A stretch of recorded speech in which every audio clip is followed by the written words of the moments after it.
sua Bíblia, por favor, amado irmão, no livro de Tito, livro de Tito, capítulo 2. Estou na série de mensagens com vocês sobre boas obras, o doce fruto da salvação. E o livro de Tito, no Novo Testamento, é o livro que mais fala de boas obras. Então, por isso é tão importante ver esse livro. Eu vi com vocês na primeira mensagem, no início do mês, sobre como Jesus é a videira verdadeira e como nós somos enxertados nessa videira e bebemos do seu Espírito, somos nutridos pela seiva de Cristo, pelo Espírito Santo, e podemos produzir fruto, o fruto que é o amor, como vai dizer Paulo também no livro de Gálatas. O fruto do Espírito é esse amor. Na semana passada meditei com vocês em Atos capítulo 10, versículo 38, quando Pedro está pregando ali na casa de Cornélio, diz, resumindo a vida de Jesus, que Jesus andou por toda parte, fazendo bem, curando os oprimidos de Satanás, do diabo. Então veja os dois lados aí das boas obras. Ele anda por toda parte, tudo que Jesus faz é o bem, e ele então abençoa as pessoas, mas ele também liberta as pessoas da opressão, das cadeias espirituais que as prendem, porque as boas obras cristãs, elas estão para lá simplesmente de fazermos doações, abençoar pessoas financeiramente. A maior de todas as boas obras é quando nós pregamos o Evangelho do nosso Senhor Jesus, porque o alimento que nós damos, a roupa que nós compartilhamos, elas se acabam com o tempo, mas a mensagem do Evangelho é eterna. Então, quando compartilhamos o Evangelho, fazemos uma boa obra que é para sempre. E no livro de Tito, no capítulo 2, no versículo 11, esse é o ponto central dessa carta. Livro de Tito, capítulo 2, versículo 11, vai dizer assim no texto sagrado: pois a graça de Deus foi revelada e a todos traz salvação. Somos instruídos a abandonar o estilo de vida ímpio e os prazeres pecaminosos.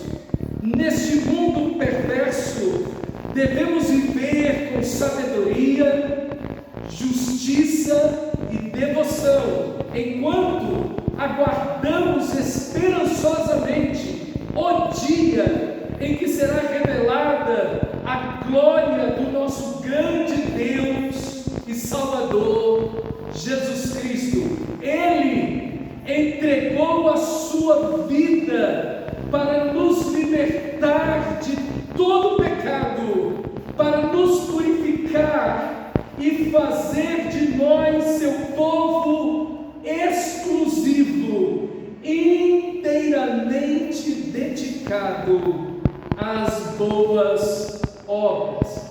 Essa pequena igreja, nessa pequena ilha chamada Creta, como você vai ver no capítulo 1, ela estava enfrentando muitas dificuldades. Essa ilha estava sob o domínio da idolatria e do misticismo, assim como todo o Império Romano daquela época. Todas as esferas da vida estavam dominadas e influenciadas pela idolatria e pelo misticismo. Mas também a imoralidade estava varrendo e destruindo aquela nação, de dentro para fora. Era um câncer que estava comendo aquela nação, a imoralidade. E não vinha apenas por parte dos homens, mas havia um novo estilo de vida que nós vemos nas mulheres, as novas mulheres romanas, que estavam sendo incentivadas a uma espécie de feminismo e modernidade da época, onde era público o trair o esposo e ser valorizado por isso. Imagina o caos dessa sociedade.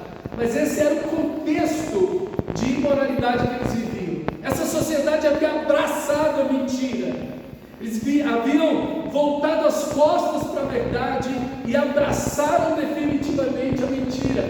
Paulo vai citar um dos homens mais sábios, um dos filósofos mais sábios, Epimênides. Nesse livro de Tito, Epimênides viveu 600 anos antes de Jesus, e ele era da ilha de Creta, ele era natural da ilha de Creta. Ele vai dizer: os cretenses são sempre mentirosos. Então a mentira era um estado natural daquela cidade, daquela comunidade, daquela cultura.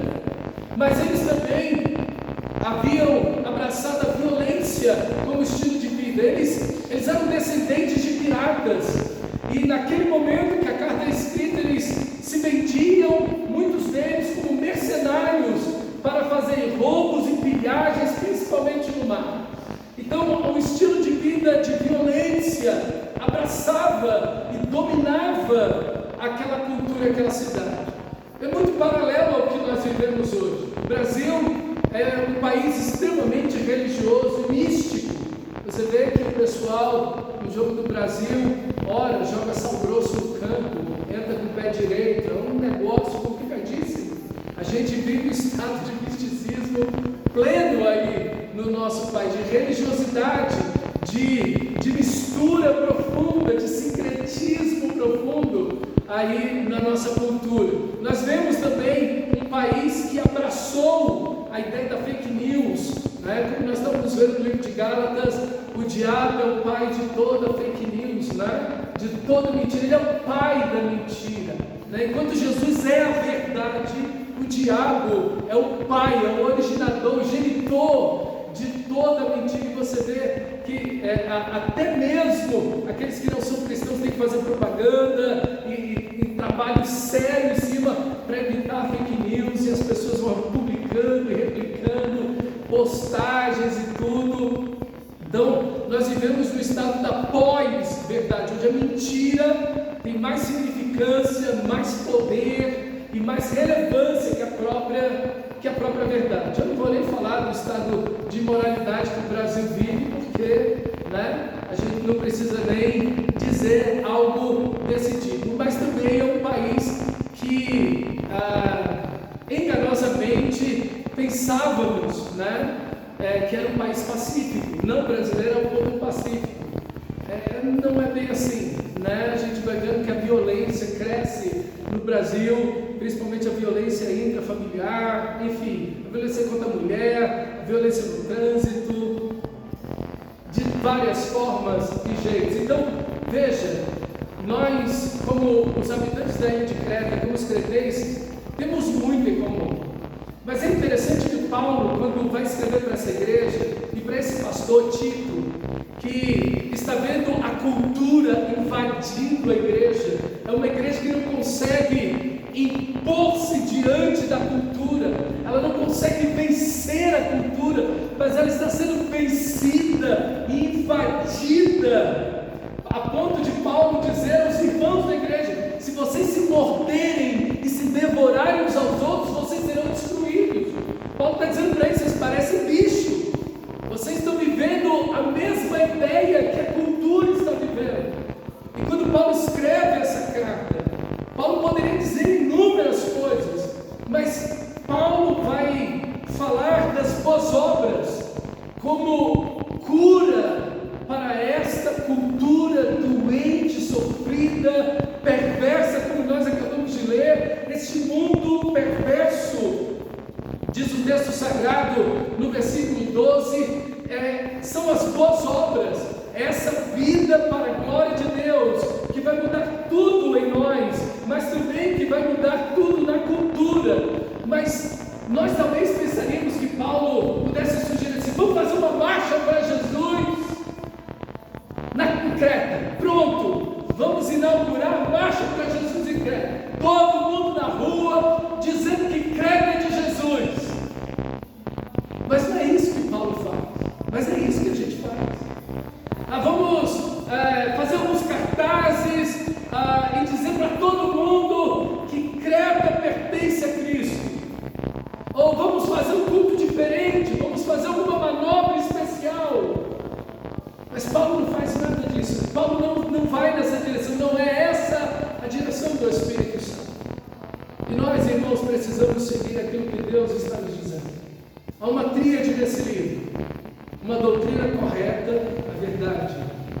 que transforma a nossa vida, isso é, uma vida de piedade, mas também uma vida de boas obras, uma vida para a glória de Deus, que transforma a sociedade.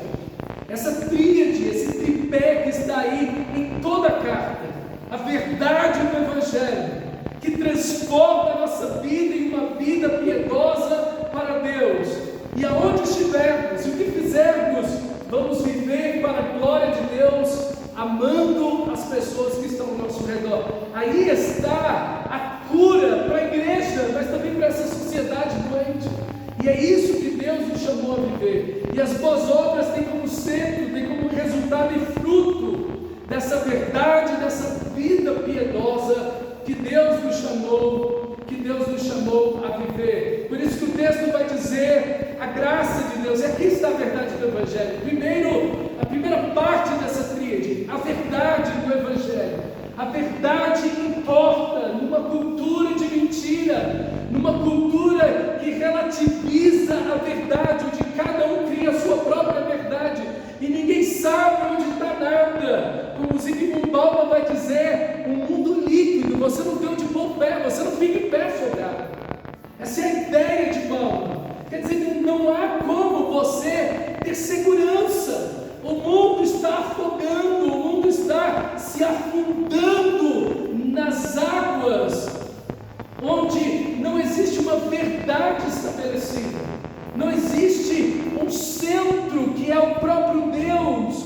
Tiraram Deus e estão tentando colocar qualquer coisa para sustentar a alma do ser humano, os prazeres, o corpo, o dinheiro, a intelectualidade, enfim, o futebol, a música, ou seja lá o que for. O ser humano está tentando colocar alguma coisa onde colocar a sua vida em si, dizer o sentido e o significado, o propósito, a razão da minha existência é isso. Então a pessoa se põe naquilo, mas aquilo deságua sobre os seus pés. Mas Cristo é a rocha dos séculos. Cristo é a rocha. Como disse Moisés, eis a rocha. Sua palavra é eterna. Nós estamos na rocha. Jesus disse: aquele que ouve as minhas palavras e cumpre, colocou, edificou, cavou fundo até encontrar a rocha e ali edificou sua vida. Aquele que ouve as minhas palavras, Cristo é a rocha. Sua palavra é a rocha. Ela é a verdade. Nossa vida está em Cristo. Nós estamos seguros em Cristo Jesus. Ele, na sua graça, vai dizendo o texto, nos salvou e nos ensinou a abandonar esse estilo de vida. Esse estilo de vida. O Evangelho é contra a cultura. O Evangelho vai contra a cultura. A Bíblia vai dizer que Deus nos libertou do império das trevas.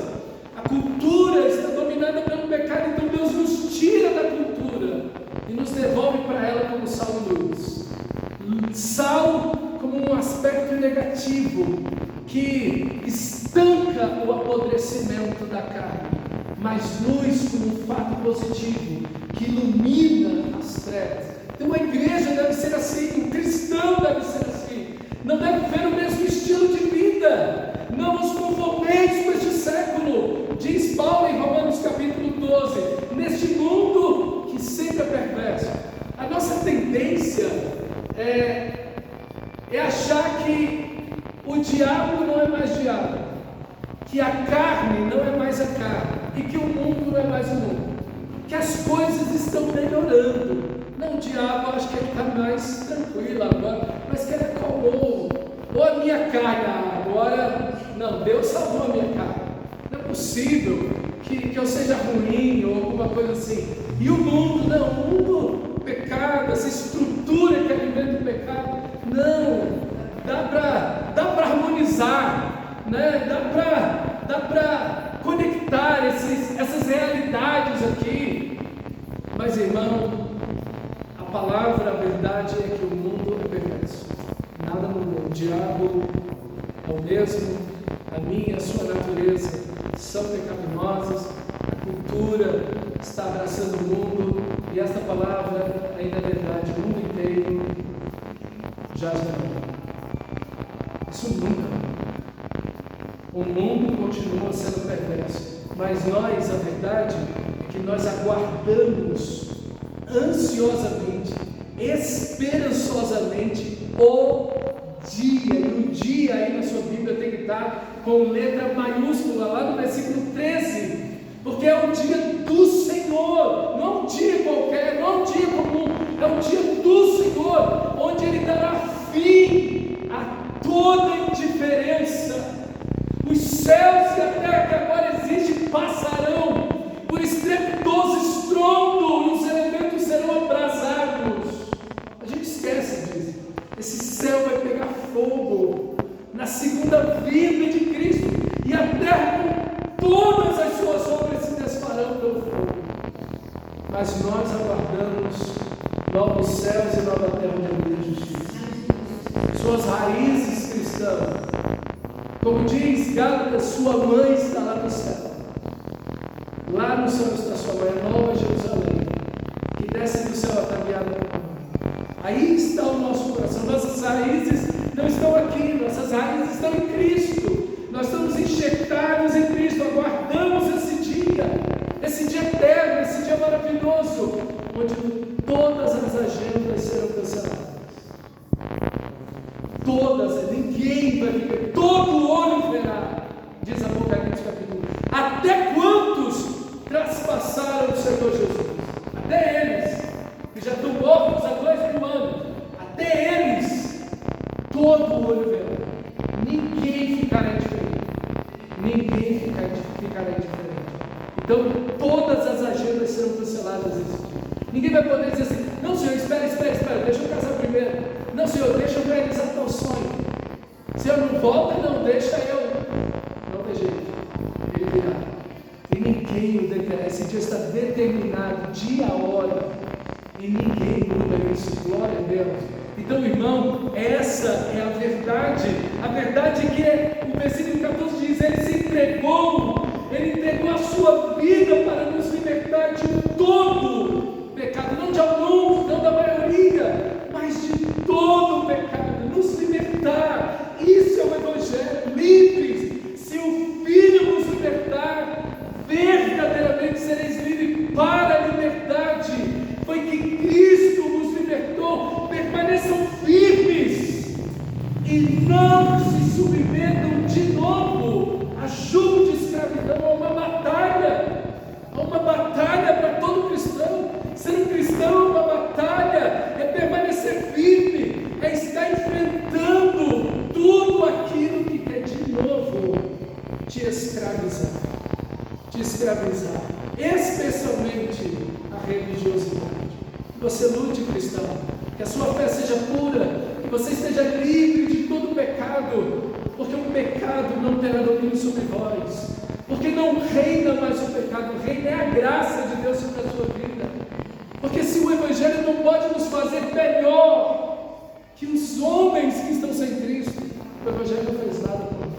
Pastor, eu conheço gente lá fora que não tem Cristo, que tem um caráter melhor, tem um temperamento melhor. Meu irmão, a gente tem que questionar a nossa fé. Porque se o Evangelho não fez mais por nós, Ele não fez nada. O objetivo do Evangelho, a presença do Espírito, é nos transformar em imagem de Cristo. E aqui começam as boas obras. Quando Deus salvou você, aí está, as boas obras iniciam-se aí. Irmãos, nós pensamos que as boas obras são eventos que nós criamos.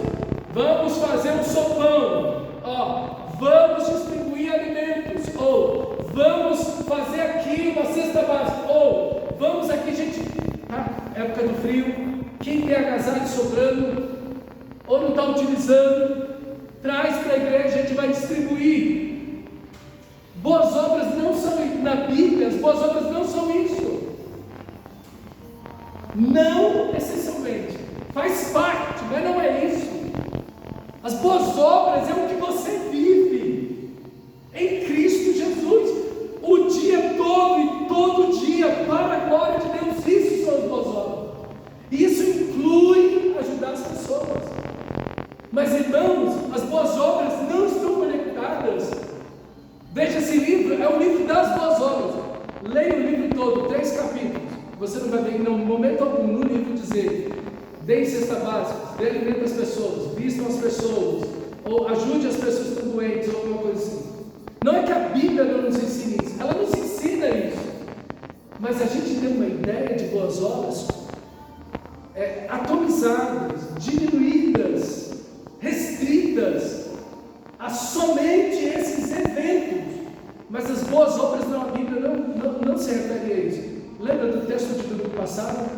Jesus andava por toda a parte, fazendo o bem. As boas obras, Jesus andava por toda parte. Veja, não tem lugar, não tem horário, não tem momento, não é algo artificial que nós criamos um evento para, não.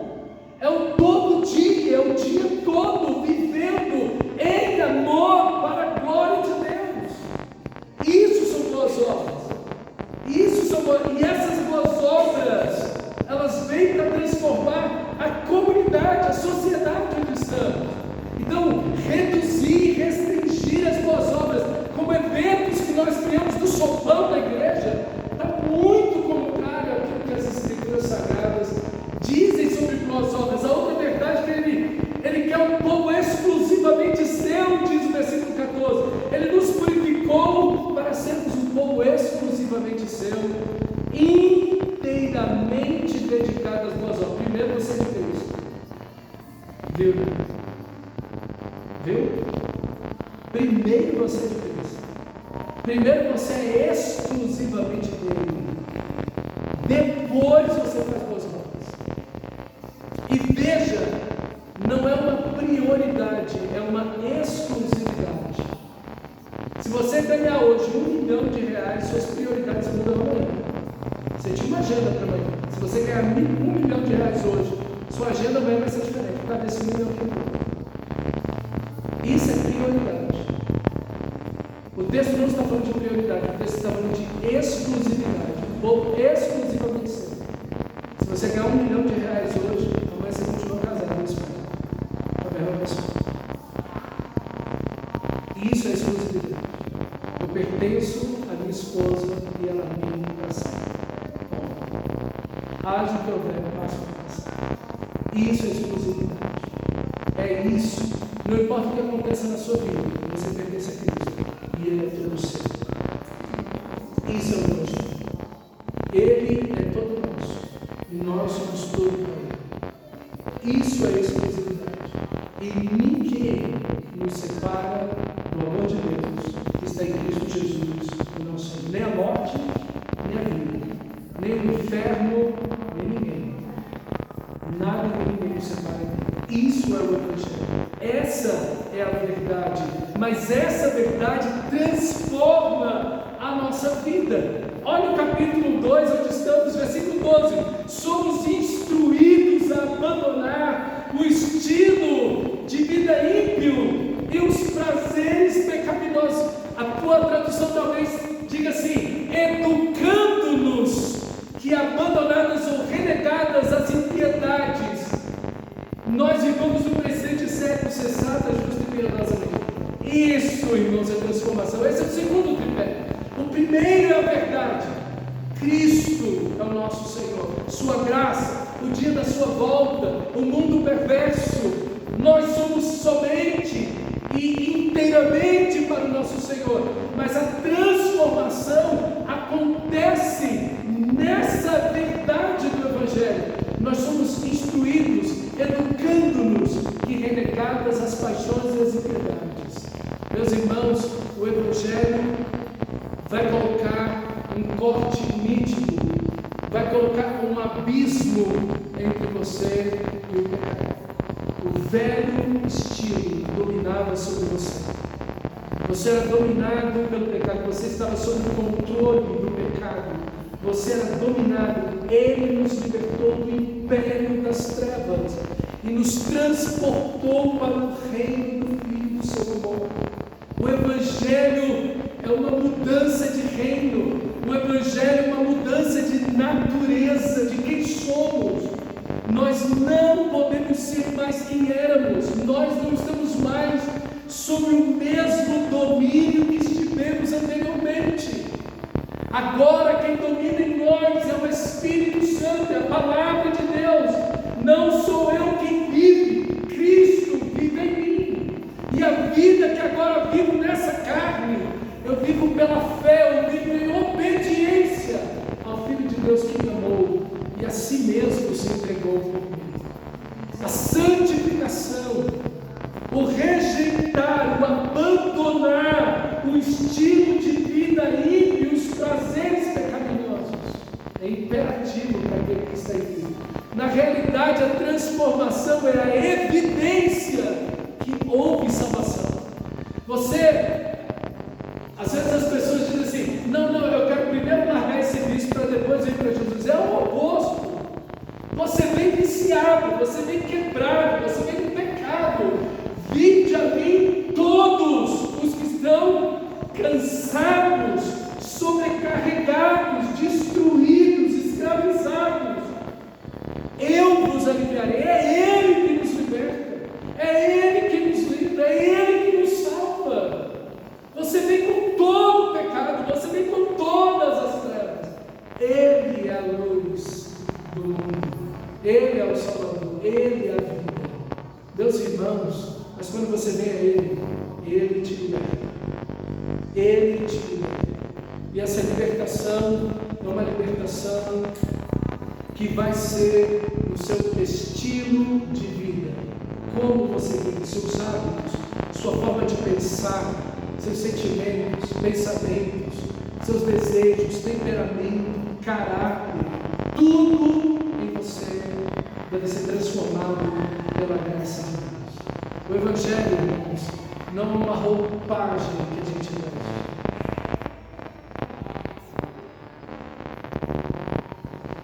Deus pergunta para o profeta Jeremias: pode um homem negro etíope mudar a cor da sua pele? Pode o leopardo mudar as manchas que ele possui?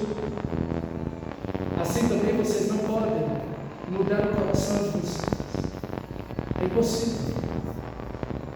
Mas Ezequiel, Deus vai dizer que a salvação, que o novo nascimento, é quando Deus diz: dar-vos-ei novo coração. Porém em vós a minha palavra, as minhas leis, e farei que obedeçais as minhas palavras. Isso, pensar como Cristo, como Paulo vai dizer aos coríntios que estavam também sendo vencidos pela cultura. Os coríntios estavam mergulhados, invadidos pela cultura. Eu sou de Paulo, eu sou de Pedro, eu sou de Apolo, eu sou de Cristo. A igreja é completamente partida, conflitos dentro das famílias, dos casamentos.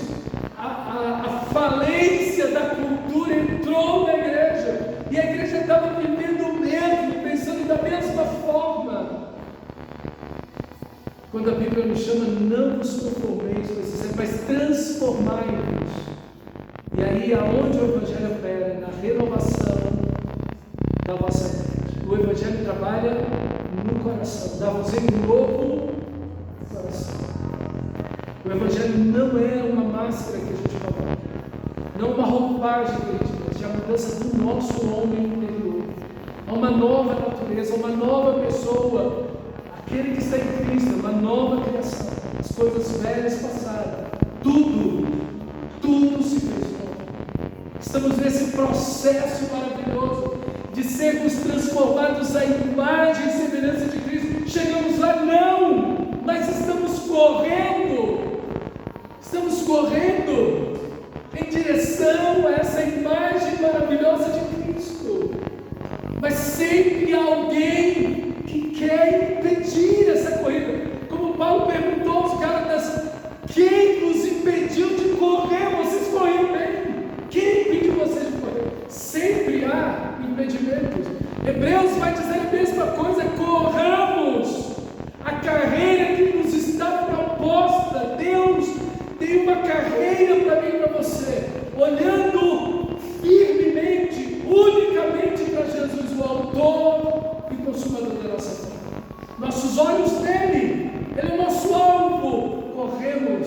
corremos, não andamos, não engateamos, corremos, avançamos diligentemente, desesperadamente, ansiosamente, para sermos iguais a Jesus. Abandone um estilo de vida ímpio. Como os ímpios vivem? Eles não têm tempo para Deus, eles não têm tempo para a Bíblia, eles não têm tempo para oração, eles têm tempo para redes sociais, mas eles não têm tempo para Deus, eles não têm tempo para servir a Deus, para vir ao culto, para pregar o Evangelho, eles não têm tempo para servir na igreja, servir as pessoas, eles não têm a agenda do amor, a agenda do egoísmo. Eu estou pensando em mim, eu estou pensando no meu, eu estou pensando apenas nos meus sonhos, nos meus desejos, nos meus anelos. Como Paulo vai dizer, eles amam três coisas: eles amam a si mesmo, filautos; eles amam o dinheiro, filárgulos; e eles amam os prazeres, filegoné. Eles são amantes de si mesmos, amantes do dinheiro e amantes dos prazeres. E Paulo vai dizer, nos últimos tempos, sobrevirão momentos difíceis, porque os homens serão amantes dessas três coisas. Mas você não, cristão. Você não. Você vive uma vida transformada. Você deve viver, como diz o texto, no versículo 12, parte B. Vivamos nesse mundo perverso, sensata, justa e piedosamente, ou com sabedoria, justiça e devoção. E assim, a sua vida sendo vivida de maneira sóbria, não embriagado, sua mente não está iludida, sua mente não está sob o efeito hipnótico da cultura do pecado. Ao contrário, você está vivendo em sabedoria, em sobriedade, em justiça, em retidão, em obediência diante de Deus e piedosamente. E se aí tem algo que a gente precisa lembrar, é que quanto se perdeu da piedade em nossos dias não valoriza a piedade. A igreja perdeu por muito a piedade no culto, a piedade na oração, a piedade na santidade, a piedade na leitura da palavra, aquela leitura onde as lágrimas vêm junto com o texto bíblico, aquele quebrando o coração. A piedade, irmãos, quando nós olhamos as pessoas que estão perdidas sem nós, e nós olhamos ao redor e dizemos ao Senhor: Senhor, não é possível que essas pessoas estão vivendo assim, estão caminhando para o inferno. Não é possível que isso vai permanecer assim, Senhor. Senhor, vem sobre nós. Orações fervorosas, quebrantadas, contritas, piedade, irmãos, devoção, entrega a Deus, crescendo numa vida para a glória de Deus, libertados de todo o pecado e um povo que pertence só a Ele. Isso é vida de transformação. Eu estou no mundo, mas eu pertenço a Cristo. Eles estão no mundo como eu estou no mundo. Eu envio eles ao mundo, mas eles não são do mundo. Isso é piedade. Isso, meus irmãos, é ser livre para ser um povo exclusivamente do Senhor. E o último tripé: zeloso, ávido, desejoso, apaixonado pelas boas obras. Aí está o nosso texto. Veja que as boas obras iniciam no momento da salvação, no momento em que a verdade do Evangelho te encontrou, a verdade que Deus te ama, a verdade que o Senhor voltará, a verdade que Ele te libertou do pecado, a verdade do mundo perverso, a verdade da sua segunda vinda, essa verdade que chegando a nós nos transforma, nos educa a renegar, a ter uma atitude, a sermos ativos em direção ao pecado, a tudo que estiver na cultura e for contrário ao reino de Deus, eu identifico, eu lanço aquilo da minha vida, numa vida transformada à imagem de Cristo, um povo exclusivamente seu, zeloso de boas obras. Isso, meus irmãos, é o que o Senhor nos chamou a viver, a ser, mas agora Ele vai dizer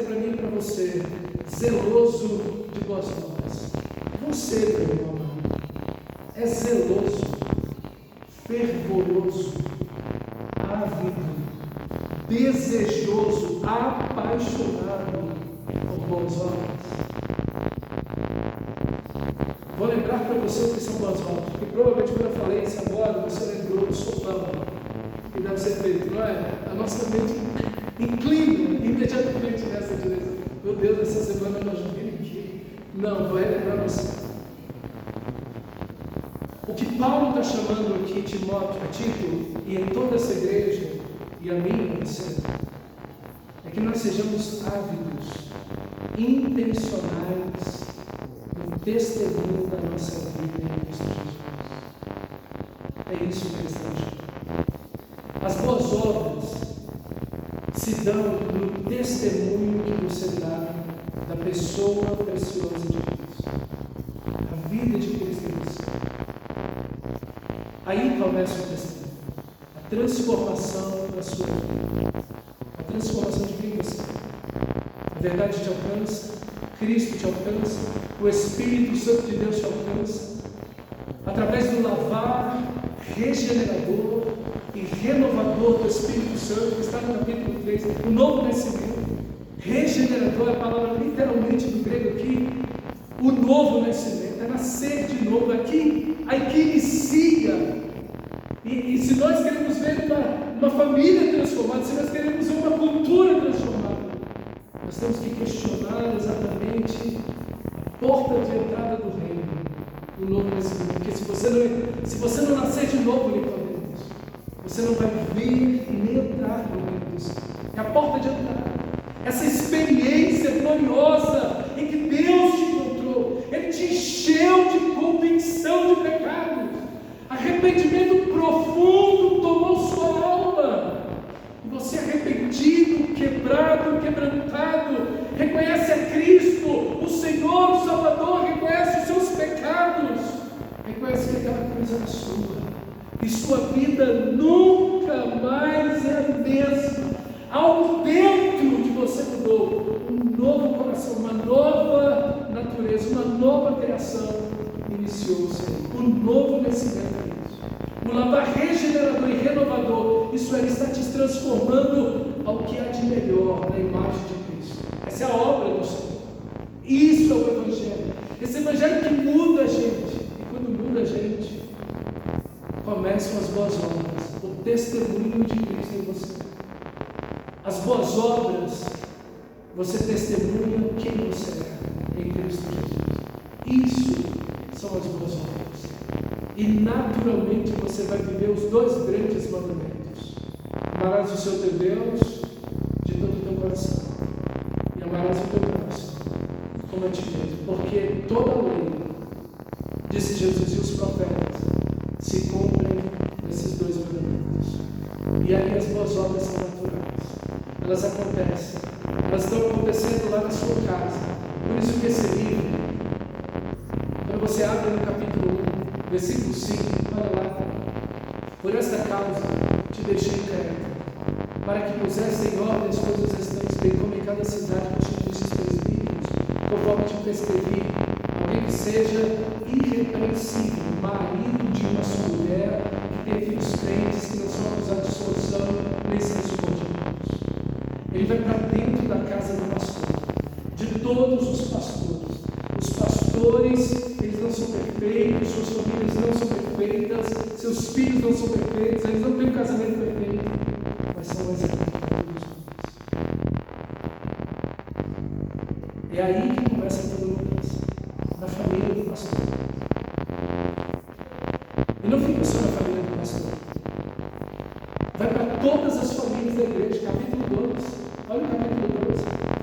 Mas você ensina estas coisas que estão de acordo com a sã doutrina quanto aos homens idosos, que sejam moderados, respeitosos, sensatos, sadios na fé, no amor e na perseverança, do mesmo modo quanto às mulheres idosas, que tenham conduta reverente, que não sejam caluniadoras, nem escravizadas a muito vinho, que sejam mestras do bem, que, a fim de instruírem as jovens recém-casadas, amar o marido e aos filhos, a serem sensatas, puras, boas donas de casas, bondosas, sujeitas ao marido, para que a palavra de Deus não seja difamada. Do mesmo modo, exorta-os para que em todas as coisas sejam moderados. Está dando a família. Tudo é família.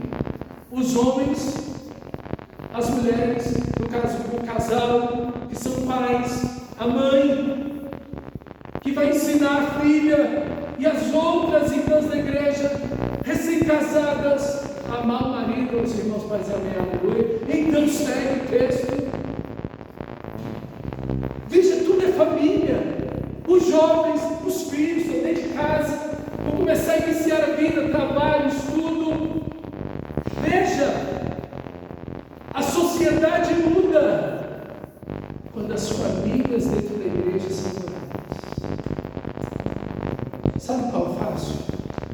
Fazer a marcha para Jesus. Isso é fácil. Qualquer um faz isso. Qualquer um faz umas bandeirinhas, pinta a cara e sai na rua dizendo essa cidade de Jesus. O que eu dizer de você? Se você ficasse na frente da sua rua, gritando, volta no seu carro, dizendo: esse carro é meu, esse carro é meu. É exatamente isso que o pessoal faz da gente. A gente faz umas coisas, a gente não para para dizer o que está fazendo. Não é verdade? A gente não para para dizer. Mas qualquer um vai dizer: esse bicho é doido. Ele ficou doido? Vizinho não seu, porque por que está fazendo isso? Todo mundo sabe que esse carro é dele. Quando você vai para a rua e diz essa cidade de Jesus, você está dizendo que já morreu. Porque se for, você não sabe dizer. Então a gente faz umas coisas que são meramente políticas.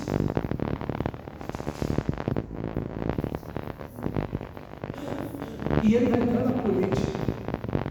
Lá no capítulo 3. Meu Deus. Não posso nem entrar nisso, que se eu entrar, não sabe. Deus de misericórdia. Mas é um texto extraordinário. Nós vimos lá na faculdade. 7 características que você não pode ter em relações políticas. E 7 características que você deve ter em relações políticas.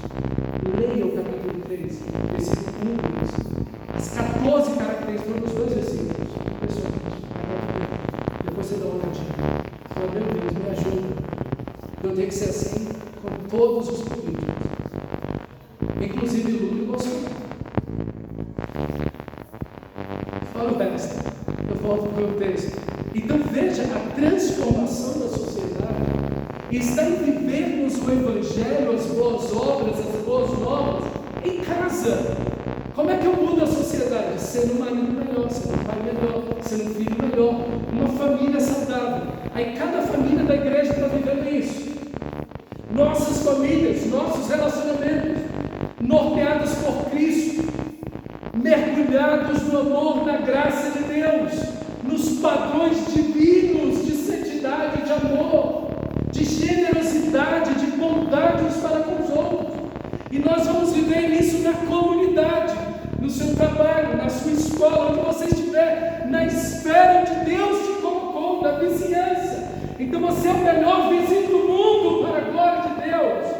Você é o melhor funcionário, você é o melhor aluno, você é a melhor mãe, você é o melhor pai. E seguimos imitando a Cristo, cada um na esfera que foi chamado. E as necessidades ao nosso redor vão surgindo. Pessoas, circunstâncias, necessidades, sejam físicas, emocionais, familiares, espirituais, não importam quais são as necessidades em cada um de nós. Onde estivermos, saúde assim. Essas são as boas obras. Isso são boas obras. Pastor, a gente pode fazer o socorro? Deve. Pastor, podemos fazer cesta básica? Devem. Mas não limite as boas obras. Não pense que as boas obras são isso. Porque boas obras é quando o povo de Deus testemunha a graça e o amor de Deus, a verdade de Deus que os alcançou e os transformou para sempre. No mundo de trevas, no mundo perverso, a igreja como sal e luz nesse mundo. E Jesus conclui esse texto que eu estou citando de sal e luz do mundo, lá em Mateus capítulo 5, dizendo: para que os homens vejam as vossas boas obras e glorifiquem o vosso Pai Celeste. Jesus não está falando do seu pai, está falando da sua vida, brilhando como o sol nesse mundo de trevas. Essas são as boas obras. você imaginar cada cristão vivendo como Cristo solto nesse mundo. Não ia ser demais. Não ia ser demais. Ia ser extraordinário.